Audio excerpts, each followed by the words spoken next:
In today's 2022, you can go pretty much anywhere and find quality specialty coffee. Each city has their own group of baristas that get together and share ideas. But when myself and others started out in the business in the early 2000s, these kind of communities were non-existent. Instead, we relied upon online chat groups to theorize and pontificate the virtues of specialty coffee and our own glory. It was on these groups that I first met Jamie Van Schindel, who, like myself and the others, had very distinct and polarizing views on how coffee should be, and we spent hours and months arguing about coffee while thinking that one was more pompous than the other. But despite the differences, the goal was the same: to bring better quality coffee to the people while elevating and bringing respectability to our craft. In 2008, Jamie and his wife Zhongwei opened the first Barismo location in Arlington, Massachusetts, a town in suburban Boston. The term Barismo is from Spanish meaning the art of the barista. The thing about Jamie and his crew of coffee conquistadors is their pursuit of coffee through science.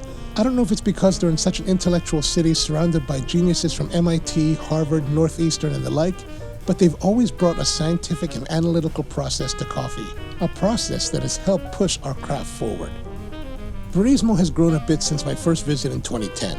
Back then, the shop was smaller and they jam-packed 2 4-kilo Taiwanese roasters into the space. Most roasters would have gone for a single larger roaster, but not Jamie. It was 2 smaller roasters because that would allow them to have the level of batch control they desired. Respectable psychosis was my assessment, a title worthy of any true craftsman. It's a dreary and rainy day in Boston as I arrive to the Arlington shop and find Emily at the helm. So how are you doing today? I'm doing great. Excellent, Just got excellent. Caffeinated, can't be any better. What coffee are you most excited about? My order is boring. I do an Americano because I'm lazy, but I really recommend a pour over. Today we have I think it's Kayon now. So if you like more of a citrusy, fruity flavor, I'd really recommend that. Okay, cool. So I don't always go for either that or a nitro, depending on if you want hot or cold.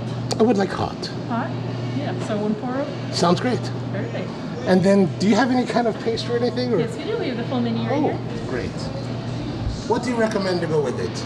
I'm looking for something complimentary. I really love our cheese puffs. That is going to be $8.29. The coffee Emily recommended is their Kayon mountain from the Oromia region in central Ethiopia. Owned by Ato Ismail and his family, the farm was established 10 years ago in 2012 and produces coffee in a socially and environmentally responsible manner.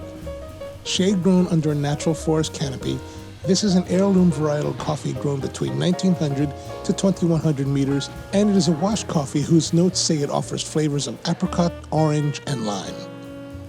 In the cup, the coffee was soft and pleasant. While it was a bright and sprightly coffee, it did not have the distinct notes on the bag, but was quite enjoyable.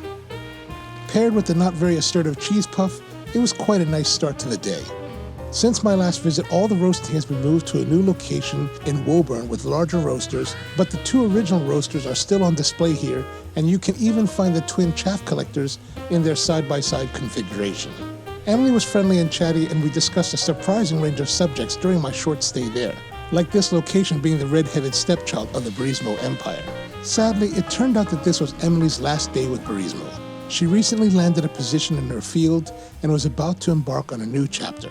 Throughout my stay, a number of the regulars stopped by for our last coffee and to wish her well. All in all, it was a nice visit, even though I wasn't able to catch up with Jamie.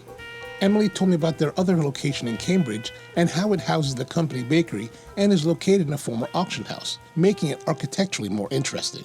I did take a drive to check it out, but perhaps I'll show that in a future video. If you're ever in Boston, it's worth visiting one of the forerunners of third-wave specialty coffee in America at Barismo. See you next time.